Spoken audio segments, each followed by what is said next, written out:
Comecinho da Bíblia, Antigo Testamento, Deuteronômio capítulo 6. Geralmente, o mês de maio, nas igrejas batistas, nós temos a tendência de enfatizar sobre família, conversar sobre família, trazermos mensagens a respeito de família. E me propus para esse mês também conversarmos algumas coisas muito importantes e conversarmos sobre essa temática tão significativa e tão cara para nós. Eu, particularmente, tenho um peso muito grande sobre o tema família, principalmente na minha experiência cristã com a palavra de Deus. Eu tenho muita coisa que eu penso sobre isso, eu tenho muita coisa que eu reflito, tem muita coisa que mexe comigo há muitos e muitos anos. Eu sou daquele tipo de cara que orou, antes mesmo de pensar em casar, orava sobre a minha vida de casal. Antes mesmo de um dia pensar em ter filhos, já orava pelos meus filhos. Não tinha noção do que viria, deixaria de vir, mas eu orava pedindo a graça de Deus. Tinha coisas muito específicas que eu colocava diante de Deus em oração. Eu fui esse tipo de cara, né? Eu fui o tipo de pessoa que fez isso. Talvez você também tenha sido. E para mim, a família e a experiência familiar dentro da relação com Deus tem um significado e um peso muito grande. Principalmente quando eu olho para a minha própria história e tento descobrir nela o meu caminho de fé com Deus. A minha experiência com Deus foi toda projetada a partir da minha relação em família. E isso, para mim, tem muito sentido quando eu convivo com outras pessoas, com vocês e com muitas e muitas pessoas que passaram na minha vida. E também foram muitos motivos de minha oração, ou de muitas orações que fiz a respeito de colocar-me diante de Deus, olhando o mundo que a gente vive, dizendo assim para Deus: Senhor, eu quero que a minha família seja um testemunho público. Não apenas aquilo que eu falar, mas a minha família seja um testemunho público da verdade da Tua palavra. E isso tem sido muito significativo para mim. Buscar viver em Deus, a minha família, em tudo aquilo que Deus ensina na Sua palavra. Foi assim com a experiência do meu casamento, a experiência da chegada da Nicole, a experiência do meu lar em pai e mãe, familiar. Eu trago isso com muito apreço, carinho e significado no meu coração. Por isso, eu quero começar a falar mais uma vez sobre família e trago hoje algumas coisas especialmente aos pais da igreja. Talvez você que não é pai não vai se interessar muito pela mensagem de hoje. Talvez você não vai nem prestar atenção, né? E a ideia da mensagem não é nem ensinar vocês a ensinar os filhos de vocês ou propor alguma coisa para que vocês aprendam a aplicar na vida de vocês, como se vocês não soubessem. A minha proposta é aquilo que eu aprendo e leio na Bíblia Sagrada a respeito de como nós, servos e servas do Senhor, devemos viver a nossa experiência de família a partir da nossa própria vida. Como que nós, olhando para Deus e conversando com Deus, o que é que Deus diz para nós? O modo como nós vivemos família, que nós devemos viver família, como nós, pais, devemos agir para com a realidade dos nossos filhos. Em especial, como nós devemos enxergar a educação espiritual dos nossos filhos, como nós vamos formar em nossos filhos e nas nossas relações de afeto, Deus no coração delas. Todos nós sabemos que as crianças, elas estão em formação. E tudo que a gente vive forma a nossa vida e a experiência da nossa infância molda o nosso caráter. As coisas mais significativas nós vivemos a partir do momento que a gente nasce, toda a nossa infância, até a adolescência. A partir da juventude, você pode estudar isso em qualquer livro que fala a respeito da sociedade, da experiência familiar, paterna, de relação familiar, que as nossas experiências iniciais na vida, elas são formadas a partir das nossas relações, das nossas interações mais íntimas. E na juventude, talvez, a gente tenha muitas coisas que a gente aprenda. Muitas coisas como já jovens de idade, ou até bem velhinhos, nós estamos aprendendo. Mas uma coisa é extremamente significativa a gente saber, lembrar e ter muito fundo no nosso coração. É que os traumas, as crises, a experiência para com a vida, seja boa ou ruim, diante dos problemas, diante das alegrias, o modo como a gente lida com tudo, com as nossas relações, com os nossos amigos, com a sociedade adversa ou amiga, o modo como a gente foi criado e as bases que formaram a nossa história, vão moldar o modo como a gente vive. O que eu quero dizer é que a gente não pode negligenciar aquilo que de mais importante a gente tem em nossas mãos. Os nossos filhos em formação, os nossos filhos em construção, as pessoas que a gente ama e que serão, a partir de então, amadurecidos, desenvolvidos a partir daquilo que convivem conosco, vivem conosco, usufruem de nós, aprendem de nós, enxergam em nós as coisas da vida que são reveladas a eles a partir da nossa própria vida, do nosso modo de ser, da nossa experiência de ser gente, da nossa relação com Deus. Tudo isso fica evidente e constrói caráter das nossas crianças. A Bíblia tem muito para dizer. Basta saber se você deseja ouvir. Basta saber se você tem interesse em ouvir. Até porque no nosso mundo de hoje, nem todo mundo desejou ter filhos. Nem todo mundo planejou ter filhos. Nem todo mundo estava preparado para ter filhos, ou se achava preparado para ter filhos.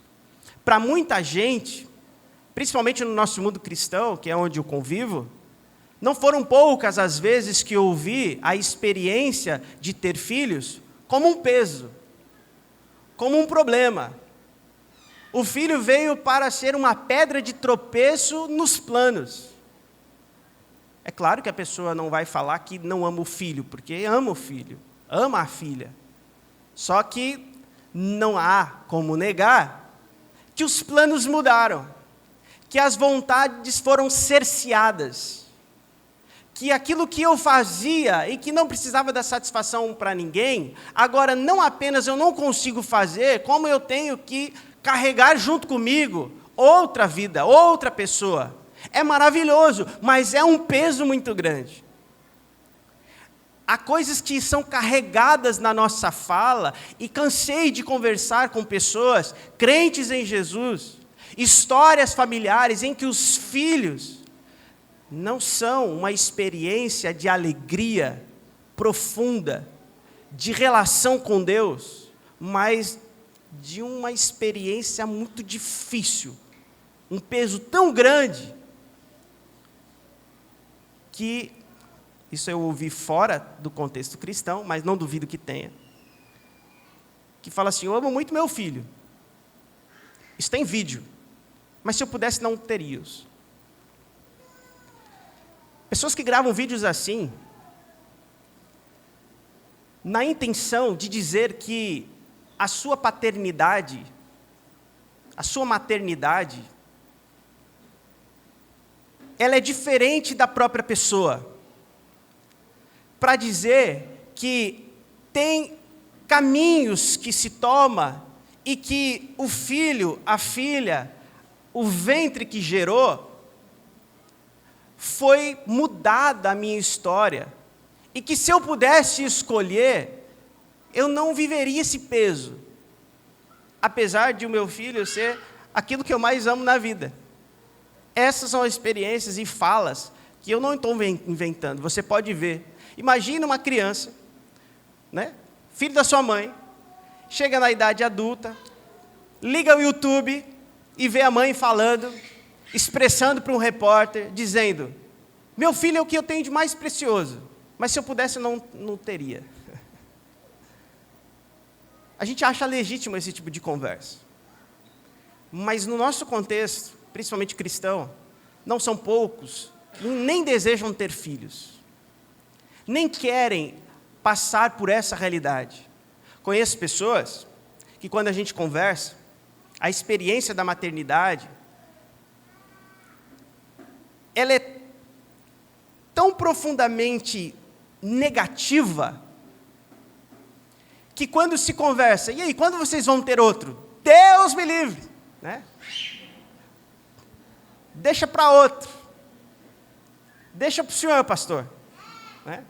Que tem que cumprir a vontade de Deus, crescer e multiplicar. Vai fundo, pastor. Né? E são as mesmas pessoas que, na sua intelectualidade, nos procuram dizendo: eu queria ter uma conversa com as famílias sobre criação de filhos. E eu me lembro muito de um caso que meu pai passou.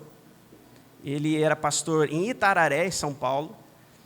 E naquele tempo, né, nada de novo debaixo do sol, há 30 anos atrás, mais, né, porque eu acho que tinha 2 anos, eu era muito pequenininho, né, quer dizer, né, tinha 2 anos. Bastante tempo, já era muito mais, 35 anos, 36 anos, nem sei a minha idade mais. Chegou um político da cidade, e eles estavam em construção, na pequena capela, e ele frequentando os cultos, olha, vou dar aqui, eu não lembro o que era, eu não preciso perguntar ao meu pai, eu não conversei com ele antes. Vamos supor aqui que deu uma areia.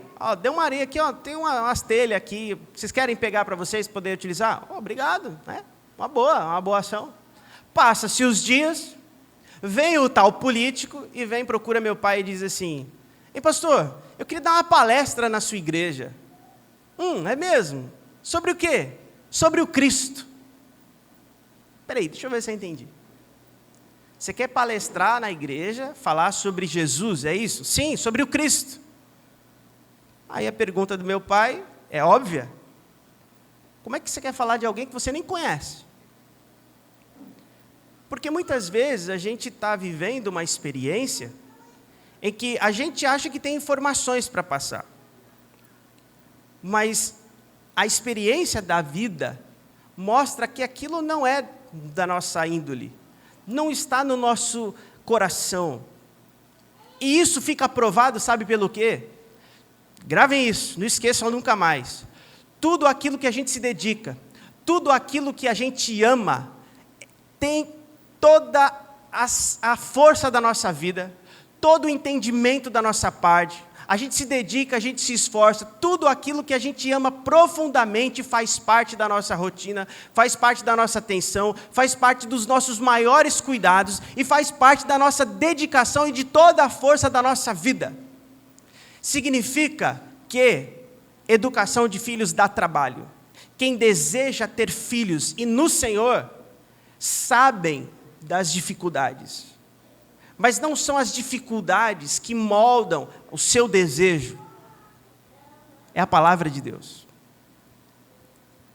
O amor que tem e que desejam extravasar pela uma nova vida que chega, faz com que eles, mesmo não sabendo a vida que chega, irem procurar estudar, irem atrás, para tentar dar o melhor. Quando a gente pensa em ter filhos planejados, a gente sonha com a criança. A gente sonha com aquele que vai vir, se é menino, se é menina. Nós fazemos planos. E nesses planos, nessa trajetória de desejos e mais desejos, nós construímos uma vida para os nossos filhos. E é aí que mora a grande questão de nós, como servos e servas de Deus. Quando a gente deseja ter filhos, quando a gente resolve os ter, para onde é que a gente vai aprender a respeito da vida que chega? Como criá-los? O que eles precisam saber? Como eles devem viver? O que eles comem? O que vestem? Né? Onde eles moram? Como eles devem agir? Como nós devemos agir? Como nós devemos ser? O que nós devemos ser para eles? O que eles devem ser para nós? Onde é que eles devem andar conosco e onde deve ser separados os caminhos? É na palavra de Deus que a gente encontra aquilo que de mais precioso a gente tem a respeito da nossa experiência familiar de criação dos nossos filhos.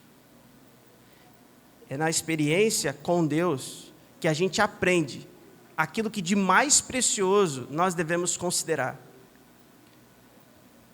Deuteronômio capítulo 6. Leio e em seguida trago em poucas palavras alguns conselhos, em um pouco de conversa, para que você, ouvindo aquilo que a Bíblia nos ensina, pense sobre a sua casa, sobre a sua vida, sobre as suas atitudes, sobre a sua experiência com a sua criança. Talvez você não seja o pai, talvez você crie, não sendo o pai de sangue, mas você é o pai de criação. Talvez você tia é quem cria. Talvez você é vó, mas a criança é sua, te chama de pai, te chama de mãe. Talvez sejam os seus sobrinhos que estejam debaixo da sua tutela. Tome para você, ouça o que Deus tem para dizer. E você, na sua vida, que já criou seus filhos, aproveite para rememorar, lembrar e olhar para a sua história e ver aquilo que Deus ensina e tentar enxergar na sua trajetória o que é que você colocou em prática. Verso de número 1.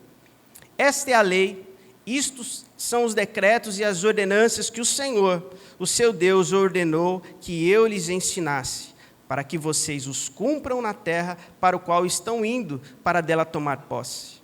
Desse modo, vocês, seus filhos, seus netos, temerão o Senhor, obedecerão a todos os seus decretos e mandamentos, que eu lhes ordenei, todos os dias da sua vida. Tudo isso para que vocês tenham vida longa. Ouça e obedeça ao Israel. Assim, tudo irá bem, e você será muito numeroso numa terra onde há leite e mel, com fartura inclusive, como prometeu o Senhor, o seu Deus, o Deus dos seus antepassados. O que desejam, pais, nós como pais, para os nossos filhos? O que é que nós desejamos para os nossos filhos? Quem aqui deseja que os filhos conheçam o Senhor? Levanta a mão. Muito bem, acredito que todos desejamos. Quem aqui deseja que os filhos não apenas conheçam, mas creiam em Deus? Creiam em Deus para a salvação, dizem assim, Senhor é o meu pastor e nada me faltará. Quem que deseja isso? Acredito que vocês desejam. É o meu desejo. Quem aqui deseja que os filhos obedeçam a Deus? Não apenas creiam, não apenas sejam salvos, mas vivam uma vida sob a orientação de Deus. Que vivam tudo aquilo que Deus ensinou nas suas vidas. Quem é que deseja isso? Quem é que deseja que os filhos vivam na presença de Deus? Quem é que deseja que o filho tenha vida longa e próspera? Seja feliz. Eu acredito que essa fala, todos nós queremos. Aí a minha pergunta para você, papai e mamãe crente em Jesus, membro dessa igreja, e você que não é, o que é que você tem feito para que isso se seja uma verdade na vida dos seus filhos? Ora, se os nossos filhos e nós, quando nascemos, recebemos tudo que temos e aprendemos de outros a viver, e aquilo que nós recebemos de formação do nosso íntimo, do nosso caráter, da nossa personalidade, veio através das nossas relações íntimas, aquilo que de mais precioso nós trazemos para o nosso dia, se sabemos que a formação é na base, inclusive dos nossos traumas, das nossas profundas misérias, quando nós desejamos que os nossos filhos tenham o melhor, sejam o melhor, desfrutem do melhor, tenham vida longa nesta terra, não sofram, usufruam das qualidades e das satisfações que essa vida dá, a pergunta que a gente tem que fazer é: o que eu estou fazendo para que o meu filho conheça o Senhor? Qual é o meu papel para que os meus filhos olhem para Deus e não olhem como no programa da Xuxa, o cara lá de cima está disponível para me dar aquilo que eu quero. Ao invés de olhar para Deus como o cara lá de cima, olhem como o Salvador, como o Senhor. O que eu estou fazendo como pai, como mãe, como tutor, como responsável por aquela vida que chegou, o que eu estou fazendo para que os meus filhos reconheçam que Deus é verdadeiro, reconheçam que precisam de Deus e reconheçam Jesus como Salvador? Porque tem que ter coisa. Tem que ter coisas feitas para que isso aconteça. Ou você acha que seu filho um dia vai olhar para você e falar assim: existe um Deus, né, papai? Sim, meu filho. E Ele nos amou, né, papai? Sim, é verdade. E Ele entregou a sua vida numa cruz, não foi, meu pai? Sim. E Ele nos salvou em Cristo Jesus, é verdade. Todo aquele que crê vai ser salvo, né, papai? Sim. Vocês acham mesmo que Ele simplesmente vai virar para vocês e vai dizer assim: eu quero servir a Deus, porque eu o amo, creio nele, e estou disposto a viver a minha vida em razão e função a tudo que a sua palavra orientar? Eu deixo você ficar 2 minutos com a Nicole. Ela vai botar o dedo na tomada. Ela vai derrubar as coisas que não pode. Aonde eu falar não, ela vai olhar, vai ir, vai olhar e vai rir. Ela está fazendo birra, ela rola na cama, e ela bate a mão e encontra o celular, ela está chorando porque não quer fazer as coisas que precisa, mas aí ela pega o celular e faz o quê? Dá uma risadinha pilantra. Quem que ensinou isso para ela? Quem que colocou isso no coração dela? Ora, papai e mamãe crente em Jesus. Você aprendeu, e a Bíblia nos ensina, que todos nós nascemos na condição humana de pecado. Isso significa que os nossos filhos não têm o coração em Deus. Ninguém de nós, quando nasce com o coração voltado para Deus. Precisamos aprender, isso precisa vir de algum lugar. Pensa bem, o que vai fazer com que a gente olhe para Deus e não olhe como um guerreador, como um malvado? O que vai fazer com que os nossos filhos não olhem para Deus e olhem como um decepador das nossas vontades, dos nossos desejos? O que vai fazer com que os nossos filhos olhem para Deus e não achem que Deus é um estraga-prazeres? O que vai fazer com que eles olhem para Deus e reconheçam que Ele é amor, que Ele é gracioso, que Ele deseja o bem, que Ele nos criou? Se você não ter nenhuma referência sobre isso, de algum lugar vai brotar coisas do tipo, se você conversar, por exemplo, sobre coisas muito significativas a respeito da nossa vontades e desejos sexuais, você vai perceber que os nossos meninos e as nossas meninas vão chegar com conversas que nós nem sabemos o que é. Em conversas que a gente... O que é esse negócio, moleque? O que é esse negócio, menina? Aonde que eles aprenderam? Aonde eles ouviram? De onde eles tiraram essa informação? Quando a gente não coloca no coração um conteúdo, o coração não fica vazio. Vamos pegar um dito popular que talvez a gente acaba abrindo um pouco a nossa mente. Por que vocês acham que tem aquela expressão, mente vazia, oficina de quem? Oficina de coisa boa? A gente é assim. Você acha que os nossos filhos são lindinhos, bonitinhos e purinhos? A gente os enxerga dessa forma. Mas se não tem o conteúdo de Deus ali dentro, não foi formado, algum conteúdo será formado. E saibam vocês que o conteúdo formado no coração dos nossos filhos, quando não vem de nós, vem de algum outro lugar. Por isso que eu vivo dizendo para os irmãos, e expresso isso com toda a clareza que eu posso aqui nesse púlpito, os nossos filhos são a nossa primeira missão. Os nossos filhos são aqueles primeiros que vão enxergar Deus a partir da nossa vida, e aquilo que nós cremos a respeito de Deus, é exatamente isso que eles vão espelhar. Por quê? Você não precisa ir para a Bíblia. Você pode ir para qualquer canto que fala a respeito de vida em família. Os filhos são espelhos dos pais, ou pequenos espelhos dos pais. Tudo que a gente ensina, alguma coisa fica, mas aquilo que a gente reproduz. Tudo que eu brinco com a Nicole aprende. Tudo que eu quero que ela aprenda, eu repito, falo, e ela não repete. Se ela deitar e eu falo assim, ronca papai, faz, ela ronca. Faz carinho na mamãe, ela não faz. Fala mamãe, não fala. Se eu... Aí, ó, viu?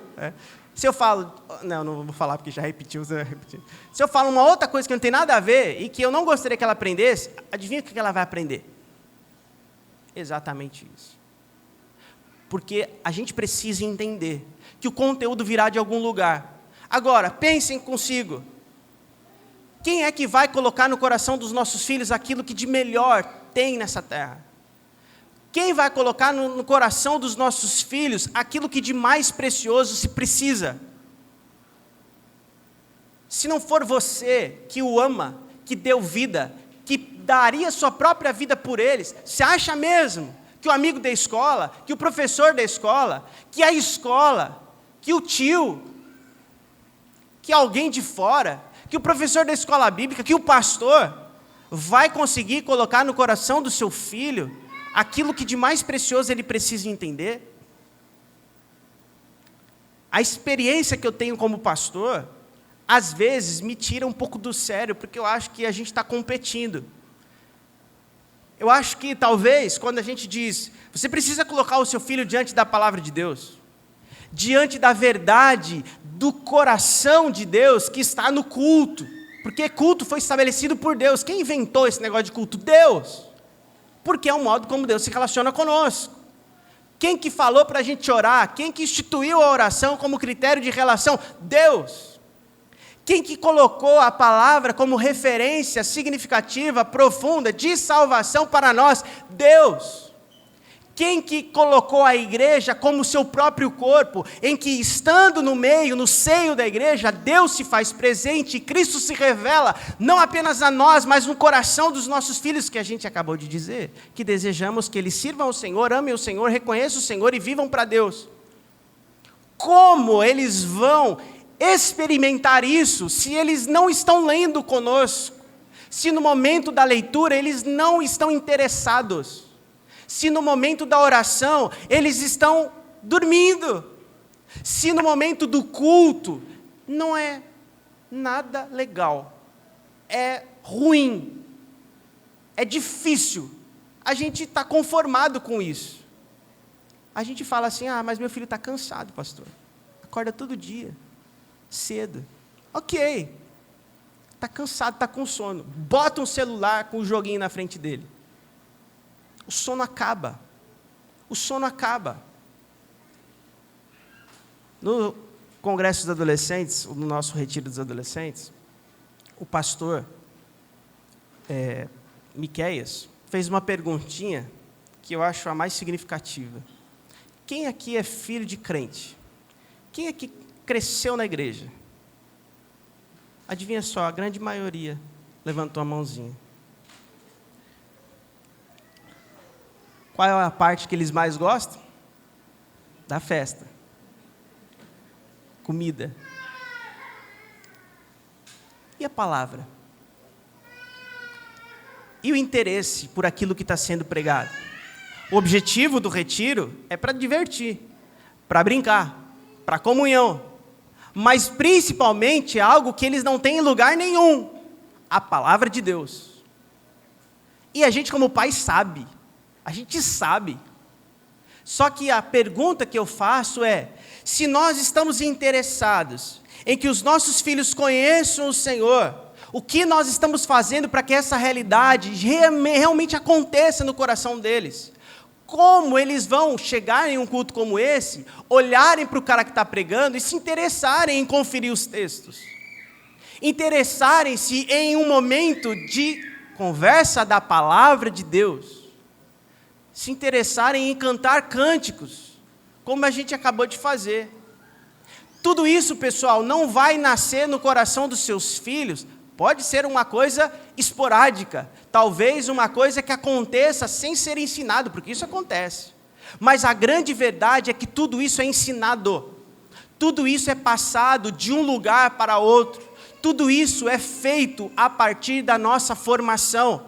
Nós aprendemos a cantar, nós aprendemos a amar a palavra de Deus, nós aprendemos a prestar atenção, nós aprendemos a ficar quieto, a brincar no horário, a gente aprende a fazer no momento que temos que fazer, a orar no momento que tem que orar, a gente aprende a orar, tem que ter uma referência, e essa referência é a igreja, e principalmente o nosso lar, que é o lugar onde a gente aprende a amar o Senhor e todas as coisas que Deus já nos deixou e que nós vamos passar para os nossos filhos.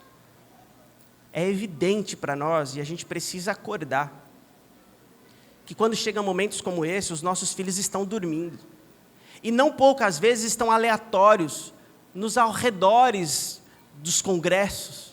Vai num culto de adolescentes, o tanto de adolescente andando, tanto de adolescente interessado, tanto de adolescente que está no culto, no momento de mais alegria que eles amaram, com as pernas abertas, dormindo, brincando, um batendo no outro. Não há problema nenhum de brincar.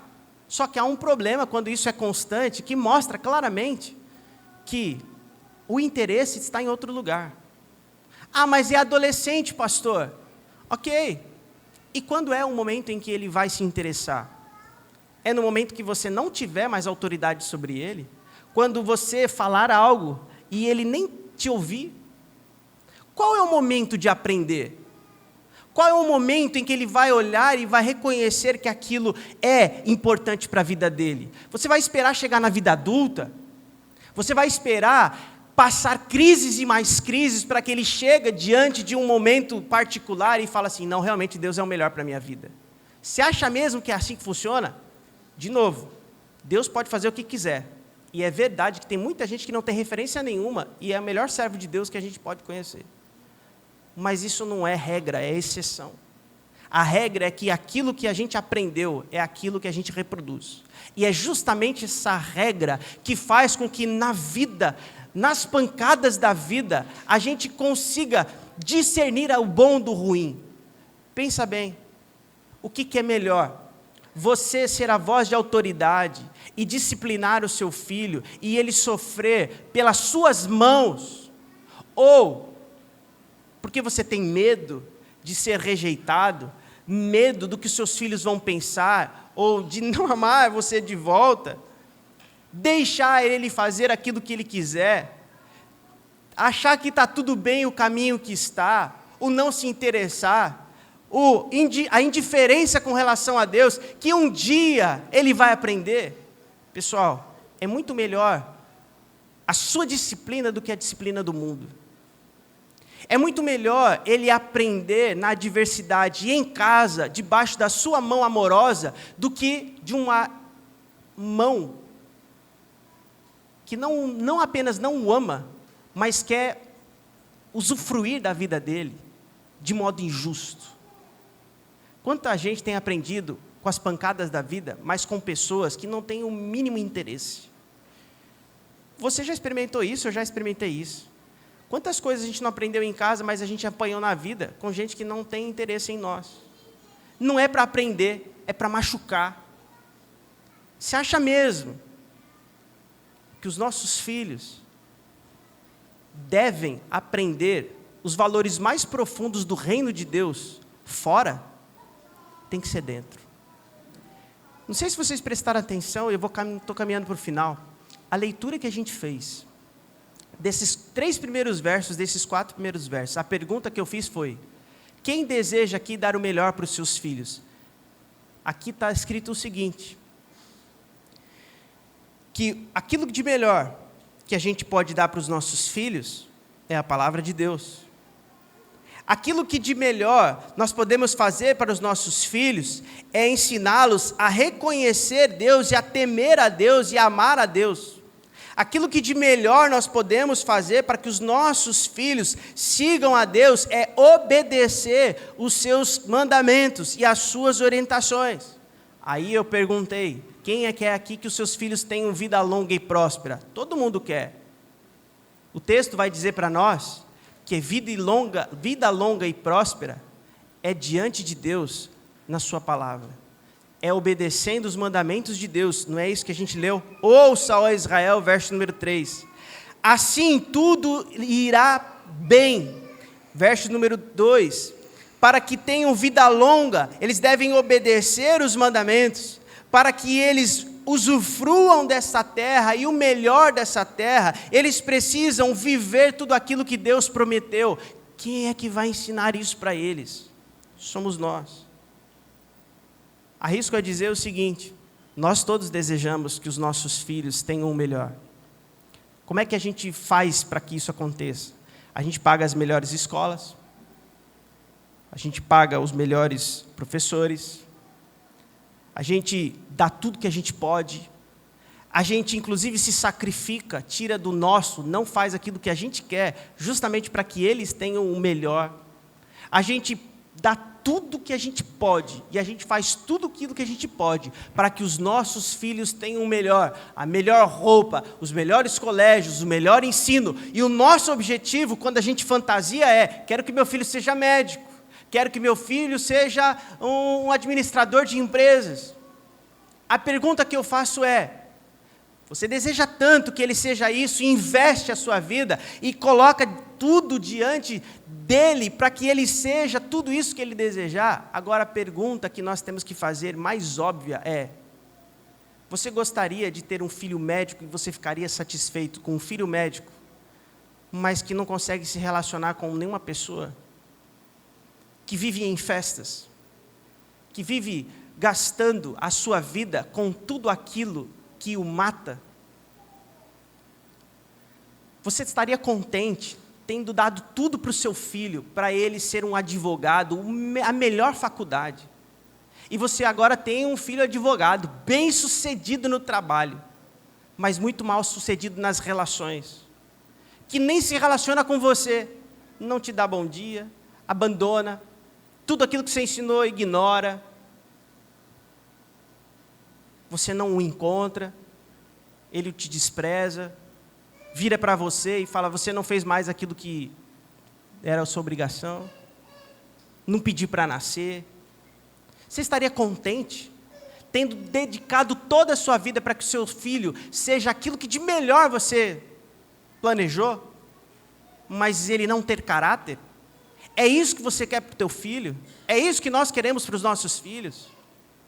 A gente tem que dedicar, sim, para os nossos filhos terem aquilo que de melhor nós podemos. Mas aquilo que de melhor nós podemos entregar para os nossos filhos não são essas coisas que a gente está dando. É Deus, pessoal. É Deus. Eu já contei para vocês, eu cansei de ver. Eu estudei na frente da PUC, dos melhores colégios de São Paulo, do Brasil. Pelo menos é a referência, certo? Cansei de ver meninas jogadas, bêbadas. O pai dava tudo. Ao redor daquela faculdade, todos os bares lotados dia e noite. A pergunta é: a pessoa vai lá, vai estudar quando? Se na segunda está no bar, né? Passa a noite inteira, bebendo, curtindo, ok. Terça, quarta, quinta, sexta, sábado, e não são baratos ali se você for pagar. Faz uma pesquisa simples. O rio de dinheiro, teoricamente, está sendo o investimento da melhor possibilidade que os pais poderiam dar. E o que eles estavam fazendo? Gastando com tudo aquilo que os mata. Tem certeza que aquilo que de melhor que a gente tem para dar para os nossos filhos é o recurso financeiro? São os melhores colégios? Pessoal, isso aí é o que o mundo pensa. O que o crente pensa não é isso. E a gente não pensa isso porque quando a gente vai para a palavra de Deus, o que a gente leu aqui? É que aquilo que de melhor nós temos para que o nosso filho viva, tenha uma vida longa e próspera, seja feliz, usufrua disso, é a palavra de Deus. Não troque a palavra de Deus por nada nessa vida, por melhor que você considere. Não dê atenção a tudo aquilo que não é Deus e despreze tudo aquilo que não é Deus e ache que está tudo bem. Não está tudo bem se os seus filhos não estão diante da palavra de Deus. Não está tudo bem se eles não amam a reunião, o encontro. Não está tudo bem se a igreja para eles é indiferente ou é motivo de vir para o culto com raiva. Está errado, está errado. E o lugar onde essas coisas são formadas não é aqui. É na sua experiência em casa. E eu queria deixar uma palavrinha. Ouça, ó Israel, verso número 4. Coloca para nós. E eu encerro, tá? Eu já passei do horário porque a gente avançou um pouquinho, me perdoe. Prometo ser rapidinho. Ouça, ó Israel, o Senhor, o nosso Deus, é o único Senhor. Ame o Senhor, o seu Deus, de todo o seu coração, de toda a sua alma, de todas as suas forças. Que todas essas palavras que hoje eu lhes ordeno estejam em teu coração. Ensine-as com persistência aos seus filhos, converse com eles sobre tudo isso quando estiverem sentados em casa, quando estiver andando pelo caminho, quando deitar, quando se levantar, amarre-as, faça coisas que os lembrem da palavra de Deus, coloque nas portas, nos umbrais, coloque nos batentes, ou seja, faça de tudo para que eles conheçam o Senhor e saibam da mensagem que salva a vida deles. Porém, a gente vai conversar isso em outros momentos, mas eu queria deixar mais uma vez, eu já preguei isso aqui e deixo esse conselho. Pais, nós somos os responsáveis pela formação espiritual dos nossos filhos. Não é a igreja, não é o pastor. Talvez a gente terceirize a educação dos nossos filhos, mas espiritualmente não é possível. Porque por mais que você diga muita coisa e até traga eles para a igreja, como teve caso de visitante, né? Nunca mais voltou aqui, então vou contar. Contando para mim que a filha chorava para vir para a igreja e eles riam. Filha enche o saco chorando para vir para a igreja, mas não traz, e acha que está legal. Aí chega no momento, vem procurar o pastor, como eu já fui pastor de jovens, contei para vocês de manhã, e a pessoa vem e fala assim, pastor, vai falar com meu filho, porque ele não me escuta. E eu fico pensando, mas se ele não escuta você, vai me escutar.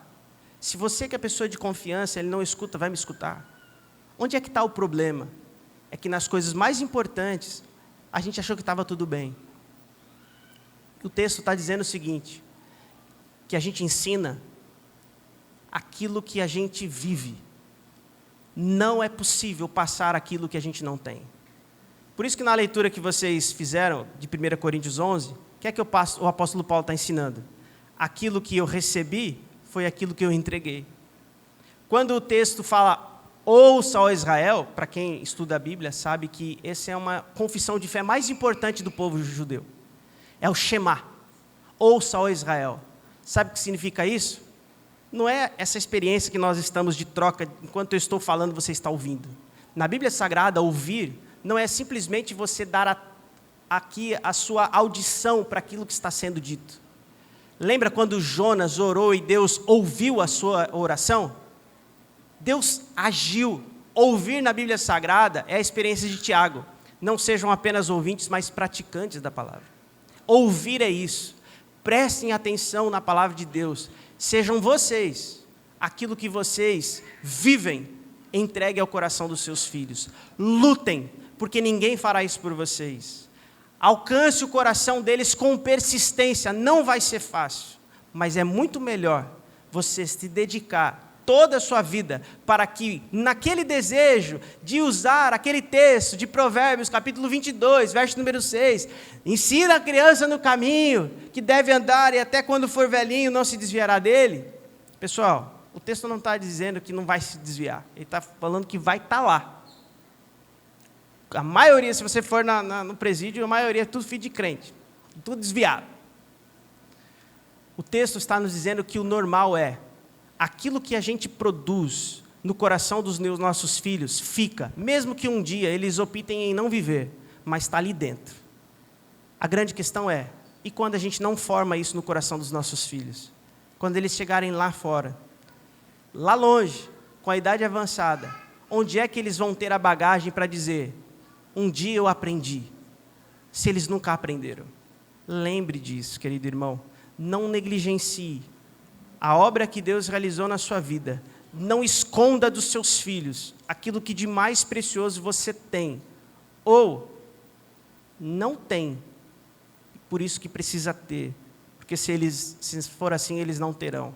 Desejar um bom caminho para o filho não é dizer, vai por esse caminho, é trazer ele junto com você por esse caminho. Lembre disso. Amém. Amém.